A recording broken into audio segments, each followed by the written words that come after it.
quis a providência de Deus que Maria Tudor morresse cedo, 5 anos depois, em 1558, e assuma o governo da Inglaterra Elizabeth, num longo governo de 1558 a 1603.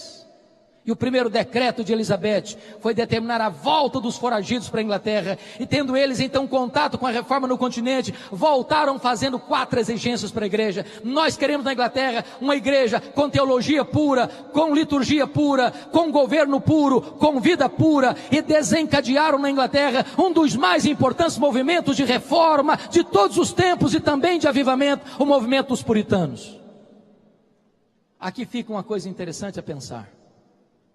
Maria Tudor não sabia, mas Deus havia constituído em presidente das missões estrangeiras da Inglaterra. Quando ela pensou que ela estava destruindo a igreja, ela estava promovendo a igreja. Há um cântico que foi escrito aqui no Brasil e muito cantado em outros tempos aqui no Brasil, muito conhecido nos meios pentecostais, que diz o seguinte: é obra santa, ninguém detém. A igreja de Deus é indestrutível. A igreja de Deus avança sobre a perseguição, ela avança sobre as fornalhas, ela avança sobre o martírio, ela avança sobre qualquer dificuldade da vida, ela marcha triunfantemente. Mas, amados irmãos, tempos difíceis vieram. Tempos de crise, surge o racionalismo francês, o iluminismo. No bojo desse momento, vem o chamado liberalismo teológico. A Bíblia é lida de outra maneira, não é mais a visão gramática histórica, mas crítico-literária. E não tardou para que os seminários que formaram teólogos, pastores, missionários para o mundo fossem tomados de assalto pelos liberais. E agora não se cria mais na Bíblia. Agora os seminários começaram a ensinar o ceticismo, a incredulidade. E o liberalismo assaltou a igreja na Europa, irmãos. E qualquer igreja que subscreve o liberalismo está assinando um atestado de óbito. Não há esperança para alguém chegar e dizer: eu não creio mais na Bíblia. Eu não creio que esse livro é a palavra de Deus. Eu não creio mais que esse livro é infalível, é inerrante, é suficiente. Qualquer igreja que entrar por esse caminho, morre. Não tem antídoto. O que fizeram? Tentaram restaurar a igreja através de grandes palestras. Tentaram dar mais credibilidade ao pastor, levantando o púlpito. Mas não foram as palestras. A única coisa que restaura a igreja deste vale de ossos secos foram os poderosos reavivamentos que Deus derramou sobre a sua igreja. Em 1739, na Inglaterra, com John Wesley e George Whitefield. No país de Gales. Na Nova Inglaterra, Jonathan Edwards. Nos idos de 1735 e 1740. Novamente o século XIX foi varrido por uma onda de incredulidade. O liberalismo está no auge e Deus levanta na Inglaterra Charles Haddon Spurgeon para enfrentar essa fúria do liberalismo. E o que levanta a igreja é o avivamento espiritual.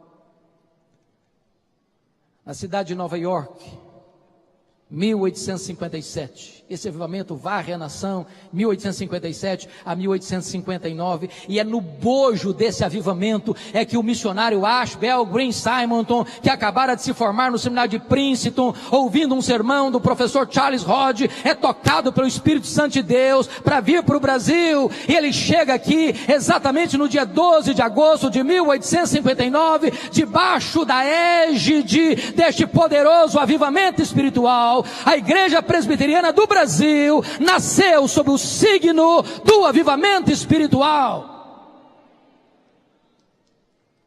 E eu quero concluir minha fala lembrando a vocês que uma igreja reformada sempre reformando. Isso não significa que nós vamos abraçar as últimas novidades do mercado da fé. Não, nem isso que está dizendo. A cada geração a igreja precisa passar por uma nova reforma, revendo sua doutrina, seus valores, sua ética, sua conduta, sua postura, se o que nós estamos pregando e praticando está exatamente de acordo com a palavra de Deus. Avivamento não é novidade. Avivamento, melhor dizendo, reforma não é novidade. Reforma não é mudança. Reforma é retorno. Retorno à origem, à doutrina dos apóstolos. E por que eu creio que hoje precisamos de uma nova reforma? Primeiro, irmãos, porque o liberalismo ainda está devastando igrejas no nosso século. Tristemente, colegas, a Europa, o berço do protestantismo, não tem o que celebrar nos 500 anos, não tem. A igreja protestante na Europa está praticamente morta. A não ser que Deus traga um avivamento, o que você vê é evidência de incredulidade. Eu estive recentemente na Holanda, de 1960 para cá, os templos estão lá, mas os crentes não frequentam a igreja. Fomos para a Escócia de John Knox, a Escócia berço do presbiterianismo, num dos templos mais importantes de Edimburgo. Você entra lá, o que tem lá dentro é um bar. Você vai para a Inglaterra, a grande Inglaterra dos avivamentos de John Wesley, de George Whitefield, de William Carey, de William Wilberforce, de John Charles Ryle, de Charles Haddon Spurgeon, de Mark Lloyd Jones, de John Stott. Hoje a Inglaterra é o país de Richard Dawkins, o patrono dos ateus. Menos de 4% dos crentes frequentam a igreja evangélica na Inglaterra. Os nossos templos estão sendo vendidos e transformados em mesquitas, em bares, em museus, em teatros. Olha para a América do Norte, onde você tem tantas chamadas dead churches, igrejas mortas. As denominações históricas perdendo milhares de membros, ano após ano, ano após ano. O que é dramático, irmãos, é que o liberalismo também chegou no Brasil.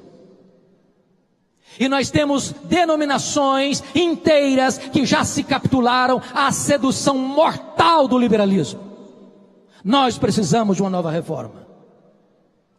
Mas em segundo lugar, nós precisamos de uma nova reforma, meus irmãos, porque a igreja brasileira tornou-se uma igreja, em grande parte, sincrética, mística. A igreja do sal grosso, a igreja do óleo, a igreja do copo d'água em cima do rádio, a igreja da toalha suada, a igreja das mandingas, em nome de Deus.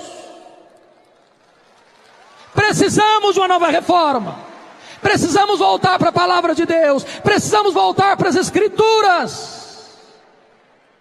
Precisamos de novos Luteros, precisamos de novos Calvinos, precisamos de alguém que esteja disposto a dizer a verdade, ainda com toda a hostilidade do mundo.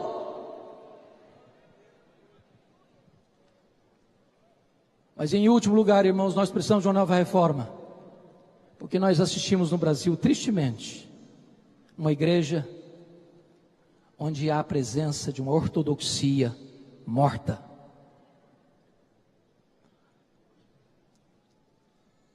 Tem teologia, sim, e boa, mas não tem fervor. Não tem brilho nos olhos. Não tem fogo no coração. Tem luz na cabeça, mas não tem fogo no coração. As reuniões de oração estão no CTI, na maioria das nossas igrejas. O secularismo está entrando para dentro das nossas igrejas. O índice de divórcio dentro da igreja é quase o mesmo fora da igreja. O índice de jovens que vão para a cama com o namorado dentro da igreja é quase o mesmo fora da igreja. As festas de casamento, os crentes, tornou-se festas pagãs, de bebedeira. A não ser que a igreja evangélica se arrependa, a não ser que a igreja evangélica se volte para Deus em santidade, em quebrantamento, em arrependimento sincero. Nós precisamos disso para experimentarmos uma nova reforma e um poderoso reavivamento espiritual.